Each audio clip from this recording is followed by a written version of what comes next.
विषयावर मी जिल्हा परिषदेमध्ये बैठक लावलेली होती आणि ती बैठक दोन विषयावर होती. एक कुपोषित बालकं आणि दुसरा आरोग्य विभाग आणि आरोग्य विभागाची चर्चा करत असताना शिक्षण विभाग, अशा काही बैठकांचं मी आयोजन केलं होतं. तर एक महत्त्वाची गोष्ट जी पहिल्यांदा आपल्याला सांगायची की आपण जे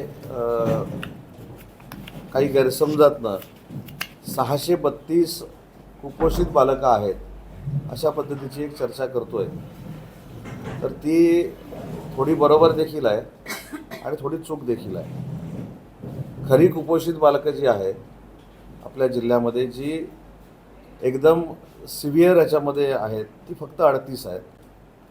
त्यातली 5 सिंधुदुर्गामधली आहेत, म्हणजे 34 आपल्याकडची आहेत. आणि 652 जी आहेत, ही 652 त्या स्टेजमध्ये जाऊ नयेत यासाठी आपल्याला प्रिकॉशन घ्यायचे आहे. आज त्या संदर्भामध्ये बैठक होऊन असं ठरलं की जे 38 बालकं आहेत त्यांना कशा पद्धतीनं या 1-2 महिन्यामध्ये या कुपोषणामधनं बाहेर काढता येईल, त्याच्यासाठी एक यंत्रणा आम्ही तयार करतो आहे. यंत्रणा तयार करून त्यांच्या पालकांना विनंती करतो आहे की आम्ही एक हॉस्पिटलसारखीच एक सिस्टीम रत्नागिरीमध्ये उभी करतो आहे या कुपोषणाच्या बाबतीमध्ये, आणि त्यांच्या पालकांना मुलासकट तिथे आणून ठेवून त्याच्यातनं 8 दिवसाचं ट्रीटमेंट करून त्याच्यातनं ती मुलं बाहेर पडतात का, हा एक देखील आम्ही प्रयत्न करणार आहोत. डेरवणसारखं हॉस्पिटलसोबत घेऊन डेरवणमधनं जे प्रोटीन्सचे आणि लाडू दिले जातात ते देऊन त्याच्यातनं कुपोषण बाहेर येईल का, त्याचा आम्ही प्रयत्न करणार आहोत.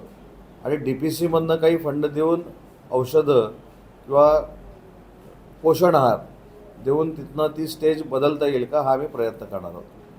आणि 652च्या बाबतीमध्ये असा निर्णय घेतला आहे की जेवढे आपले 56 जिल्हा परिषदेचे सदस्य जे आहेत त्यांच्या प्रभागामध्ये, त्यांच्या जिल्हा परिषदेच्या पूर्ण त्या एरियामध्ये जिथं जिथं कुपोषित बालकं आहेत तिथं त्याचं पालकत्व जिल्हा परिषदेच्या सदस्यांनी स्वीकारावं, अशा पद्धतीचा आजच्या बैठकीमध्ये निर्णय घेण्यात आला.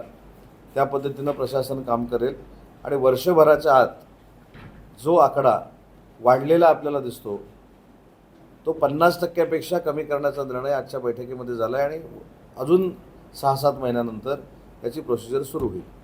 आता अजून एक त्याच्यातली महत्त्वाची गोष्ट अशी आहे की आपण ज्या पद्धतीनं गैरसमज करून घेतो, महाराष्ट्रामध्ये शेवटून 2 नंबरला रत्नागिरी आहे. म्हणजे कुपोषण कमी असण्यामध्ये महाराष्ट्रात 2 नंबरला रत्नागिरी जिल्हा आहे. परंतु कालची सगळं वातावरण बघून, आपण दिलेल्या बातम्या बघून मी देखील घाबरलो होतो की अशा पद्धतीनं कसं काय होऊ शकलं. आणि मग त्याच्यामध्ये काजी साहेबांची प्रश्न उत्तरं, त्याला उत्तरं, सगळं घाबरलो होतो मी. आता एवढं कसं काय कुपोषण निर्माण झालं, तसं काहीच नाही आहे. आपण महाराष्ट्रामध्ये 2 नंबरला आहोत. सॅम आणि मॅम असे 2 प्रकार त्याच्यामध्ये आहेत. ते सॅमला देखील आपण 2 नंबरला आहोत आणि मॅमला देखील 2 किंवा 3 नंबरला आहोत. त्याच्यामुळे जिल्हा प्रशासन चांगलं काम करतं आहे. जिल्हा परिषदेचं प्रशासन देखील चांगलं काम करतं आहे. जिल्हा परिषदेच्या अध्यक्षांच्या नेतृत्वाखाली सगळे सभापती अतिशय डोळस पद्धतीने ह्या सिस्टीमकडे बघत आहेत. त्याच्यामुळे कुपोषण कमी करण्यासाठी रत्नागिरी जिल्हा परिषद ही अग्रेसर राहील आणि महाराष्ट्रामध्ये आदर्श निर्माण करेल. नंबर 1. नंबर 2, PSC सेंटर जी आहेत ती दरवर्षी 10 PSC सेंटर स्मार्ट करण्याचा, त्याच्यानंतर मॉड्युलर OT करण्याचा निर्णय आजच्या बैठकीमध्ये घेतलेला आहे.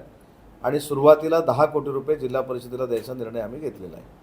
त्याच्यामधनं आपली जी यंत्रणा आहे आरोग्याची, ही स्थानिक लेवललाच मिळेल अशा पद्धतीचा निर्णय होता.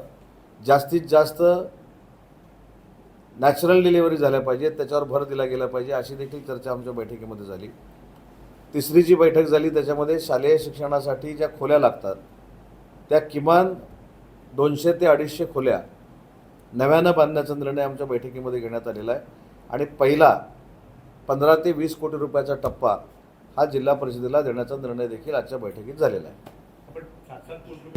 अगदी बरोबर आहे ना, अतिशय महत्त्वाचा मुद्दा आहे.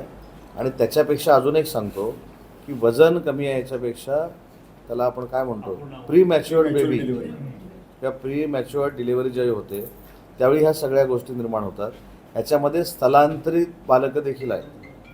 म्हणजे प्रॉपर जिल्ह्यातलीच आहे देशातला भाग नाही, स्थलांतरित म्हणजे जी कामाला येणारी लोकं आहेत त्यांची जी बालकं आहेत ती जी कुपोषित आहेत त्यांची नावं देखील याच्यामध्ये आहेत.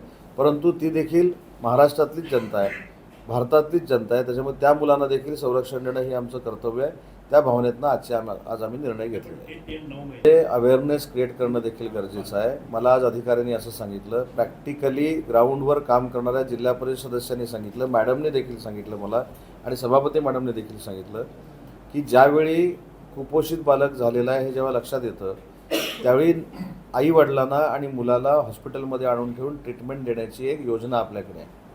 म्हणजे आईनं तरी येऊन थांबलं पाहिजे, मुलानं थांबलं पाहिजे. त्या आईला दर दिवशी 300 रुपये शासनाकडून दिले जातात आणि बाकी सगळ्या सुविधा उपलब्ध करून दिल्या जातात. ही देखील आपल्याकडची मानसिकता नसल्याचं कारण मला या सगळ्या मंडळींनी सांगितलं. म्हणूनच आपण एक हॉटेलसारखी सिस्टीम करता येईल का, त्याच्यामध्ये 8 दिवस आणून ठेवता येईल का, निदान हे शून्यावर आकडा येईपर्यंत अशी प्रोसिजर करण्याचा आमचा प्रयत्न आहे आणि त्याच्यातूनच आज आम्ही काही निर्णय घेतले.